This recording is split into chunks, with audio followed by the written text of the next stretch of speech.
Okay, today our topic is buffer solution. Buffer solution क्या होता है? ये मोस्टली शॉर्ट क्वेश्चन के तौर पे आता है पेपर में, जिसमें आपने सबसे पहले इसकी डेफिनेशन लिखनी होती है और साथ इसकी एक एग्जांपल देनी होती है। इसकी सबसे पहले हम डेफिनेशन देखते हैं। द सॉल्यूशन विच रेसिस्ट का मतलब क्या होता है? रोकना। To change in their pH, वो सॉल्यूशन जो रोकते हैं अपने पीएच में तब्दीली को। When small amount of acid और base is added, जब एसिड और बेस की थोड़ी सी जो मिकदार है वो जो ऐड की जाती है, इसका बफर सॉल्यूशन। क्या डेफिनेशन थी कि जब थोड़ी सी अमाउंट एसिड या बेस की ऐड की जाए तो सॉल्यूशन अपने पीएच में जो चेंज होता है उसको रेसिस्ट करता है, रोकता है। अब आपने इसमें डेफिनेशन पढ़ी, इसमें 3 वर्ड थे जिसका मतलब आपको पता होना चाहिए कि पीएच क्या होती है, एसिड क्या होता है और बेस क्या होता है और ये किस तरह से बफर सॉल्यूशन बनता है। तो अब हम सबसे पहले देखेंगे कि पीएच क्या होता है। तो बेटा पीएच जो होती है, pH stand for potential of hydrogen, के हाइड्रोजन के कितनी मिकदार है या कितना पोटेंशियल है, किसको स्टैंड करती है? Potential of hydrogen.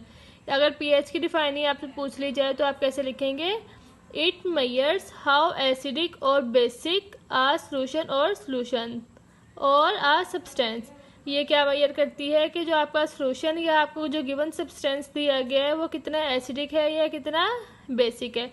एसिडिक क्या होता है और बेसिक क्या होता है वो भी हम नीचे जाके पढ़ते हैं।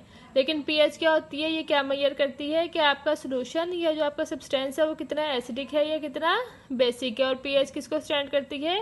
Potential of hydrogen. ओके, आपके पास एक पीएच स्केल दिया गया होता है जिसमें जो वैल्यूज होती हैं वो 0 से लेके 14 तक होती हैं।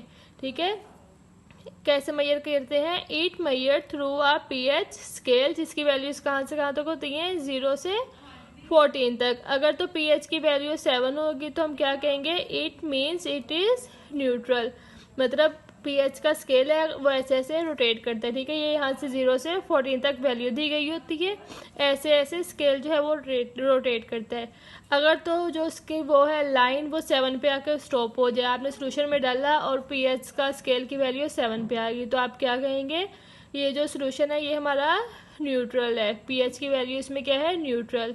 But if pH value is less than 7, अगर पीएच की वैल्यू 7 से लेस होगी तो हम क्या कहेंगे? It means it is acidic. ये क्या है? Acidic. But if pH value is more than 7, अगर पीएच की वैल्यू 7 से ज़्यादा होगी तो क्या होगा? Means it is basic. अब हम पढ़ेंगे कि एसिडिक और बेसिक क्या होता है। ओके, एसिडिक या acid, it is a substance, ये क्या है? It is a substance date forms hydrogen ions when dissolve in water. जब पानी में किसी भी सब्सटेंस को डिजॉल्व किया जाए तो ये क्या बनाते हैं? Hydrogen ions. और हम बेस देख रहे हैं या बेसिक सॉल्यूशन देखें वो क्या होते हैं? वो हमें क्या देते हैं? हाइड्रोक्साइड आइन। It is a substance date form hydrogen oxide when dissolved in water.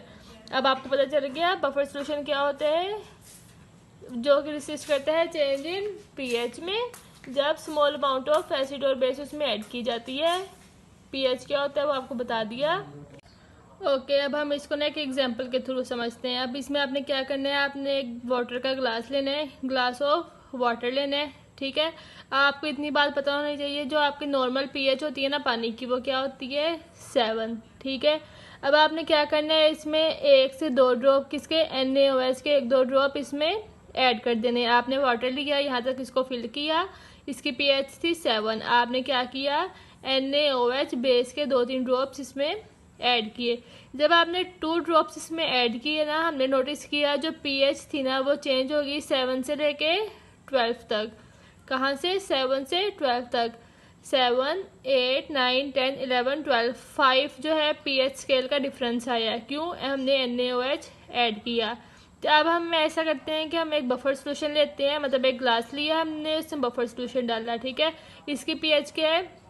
7। ये बात हमेशा याद रहे कि जो हमारा बफर सॉल्यूशन होता है उसकी पीएच क्या होती है? 7। और जो हमारा वाटर होता है उसकी पीएच भी क्या होती है? 7। इसमें आपने क्या किया? सेम प्रोसेस इसमें आपने किया। इसमें आपने NaOH के 1 से 2 ड्रॉप्स ऐड किए। जब आपने इसमें 1 से 2 ड्रॉप्स ऐड की ना, तो इसका जो बफर जो pH वैल्यू थी ना, वो चेंज हुई 7.34 या 7.40, मतलब 7 से अबव नहीं जाएगी। 7 थी, मतलब 7.34 हो जाएगी, 7.40 हो जाएगी, 7 से अबव नहीं जाएगी। जो इसकी pH है वो मेंटेन हुई, किसकी वजह से? बफर सोल्यूशन की वजह से। अब आपको ना इस बफर सोल्यूशन के कुछ यूजेस पता होने चाहिए, ठीक है। इसके यूजेस क्या होते हैं? जो हम ज़मीन से पानी निकालते हैं ना, वो जो पानी है उसको हम कहाँ लेके जाते हैं? टेस्टिंग के लिए लैब लेके जाते हैं। अब जब पानी हम लैब लेके जाते हैं ना, तो उसकी जब टेस्टिंग होती है ना, तो जो टेस्टिंग होती है पानी की, वो किस चीज़ की होती है? कैल्शियम या मैग्नीशियम के आयंस की, कि कितने में कैल्शियम और मैग्नीशियम के आयन होते हैं, ठीक है। इनकी जब क्यों हम इसके निकालते हैं? क्योंकि जो कैल्शियम और मैग्नीशियम है ना, यही जो है ना, ये वाटर की हार्डनेस और सॉफ्टनेस की वजह बनते हैं। अब हमें इतना पता है कि जो हमारी जो कैल्शियम और मैग्नीशियम है ना, इसकी जो pH है वो 12 है, ठीक है। pH क्या होती है? 12 होती है। अब हम क्या करते हैं? इसको जब pH 12 होती है वो इसको प्रोवाइड करते हैं, देन इसकी टाइट्रेशन करते हैं। टाइट्रेशन करने के बाद हमें पता चल जाती है कि वाटर में हमारी कैल्शियम और मैग्नीशियम की अमाउंट कितनी है, वो पीने के काबिल है कि नहीं है। ये इसका यूज़ था कि हम जो ज़मीन से पानी लेके निकालते हैं उसको हम लैब में लेके जाते हैं, लैब में जाके हम उसमें देखते हैं कितने कैल्शियम और मैग्नीशियम के आयंस हैं, फिर उसकी टाइट्रेशन करते हैं pH 12 प्रोवाइड करके, देन हम देखते हैं उसमें कितने अमाउंट पर प्रेजेंट है, देन हमें पता चलता है कि पीने के काबिल है कि नहीं है। ओके, ये तो सब एडिशनल इन्फॉर्मेशन थी। अब हम इसके एग्जाम्पल पे आते हैं। हाँ, एक मैं आपको यहाँ पे लिख देती हूँ, बाकी आप लोगों की बुक पे लिखी होंगी, ठीक है। A solution of acetic acid CH3COOH, क्या होता है? Acetic acid and sodium acetate CH3COONA, क्या बना? Sodium acetate. ये किसकी एग्जांपल है? Is an example of acidic buffer. Buffer की जो है कितनी टाइप्स होती हैं? अब हम इसकी टाइप्स पढ़ेंगे। बफर की 2 टाइप्स होती हैं, एक एसिडिक बफर होता है और एक बेसिक बफर होता है। अब हम बफर सोल्यूशन की टाइप्स देखेंगे। हमें एक बात पता होना चाहिए कि बफर सोल्यूशन की हमेशा 2 टाइप्स होती हैं। एक कौन सी होती है? एसिडिक बफर, और दूसरी कौन सी होती है? Basic buffer. अब सबसे पहले हम एसिडिक बफर देखेंगे। Those buffer which are form by mixing of किसकी मिक्सिंग से? Weak acid and a salt. एक वीक एसिड होगा और एक सॉल्ट होगा, किसका? Of it with strong base. Acidic buffer में क्या होगा? वीक एसिड और उसके सॉल्ट की मिक्सिंग होगी, ठीक है। लेकिन आपको एक बात पता चलना चाहिए कि साल्ट कैसे बनता है। साल्ट कैसे बनता है? जब एक एसिड और एक बेस बनता है। जब साल्ट बनाने के लिए हम एसिड यूज़ करेंगे, वो कौन सा होगा? Weak acid. और जो बेस यूज़ करेंगे वो कौन सी होगी? Strong base. नेक्स्ट क्या है? Basic buffers. Those buffers which are form by mixing of किसकी मिक्सिंग से? Weak base and a salt of it with strong acid. जैसे यहाँ पे था, बिल्कुल इसके ऑपोजिट है, ठीक है। इसमें क्या होगा? पहले आपको एक बात का कंसेप्ट होना चाहिए कि साल्ट कैसे बनता है। साल्ट हमेशा बनता है जब एसिड और बेस को मिलाया जाएगा, ठीक है। अब देखें, इसमें जब हम साल्ट बनाने के लिए बेस यूज़ करेंगे वो कौन सी होगी? Strong base. और इसमें जब हम साल्ट बनाने के लिए यूज़ करेंगे तो हमें क्या चाहिए होगी? Strong acid. आपको मैं ये भी एक्सप्लेन करती हूँ सारा। ओके, देखें साल्ट कैसे बना? एसिड और बेस के साथ, ठीक है। अब इसकी एग्जांपल देखें। हमें क्या चाहिए? Weak acid plus strong base. Acid और बेस के बनने से क्या बनना है? सॉल्ट। ये क्या है? Acidic buffer. इसमें हमारा जो एसिड है वो क्या होगा? वीक, और स्ट्रॉन्ग क्या होगी? बेस होगी। फिर हमारा क्या बन जाएगा? सॉल्ट। अब हमने वीक एसिड कौन सा लिया? Acetic acid CH3COOH। और स्ट्रॉन्ग बेस कौन सी ली हमने? NaOH। एसिड और बेस मिले तो हमारे पास क्या बना? Salt CH3COONA, sodium acetate. Okay, acidic buffer कैसे बनना था? जब हमने साल्ट को और स्ट्रॉन्ग वीक एसिड को मिक्स करना था। इन दोनों की मिक्सिंग से क्या बनना था? Acidic buffer. ओके, अब ये देखें, ये सॉल्ट, ठीक है, जो हमने ऊपर चूज़ किया था वीक, ठीक है, सॉरी, हाँ, ये हमारा क्या है? Weak acid. और ये क्या है? हमारा सॉल्ट। इन दोनों को मिक्स किया तो हमारा क्या बन जाएगा? Acidic buffer. इसी तरह से अब यहाँ पे देखें, ये क्या है, बेसिक बफर। इसमें हमने क्या, हमें पता है कि साल्ट कैसे बनना है, एसिड और बेस के मिक्स होने से, ठीक है। लेकिन इसमें हमारी बेस क्या है, वीक, और यहाँ पे हमारी बेस क्या थी, स्ट्रॉन्ग।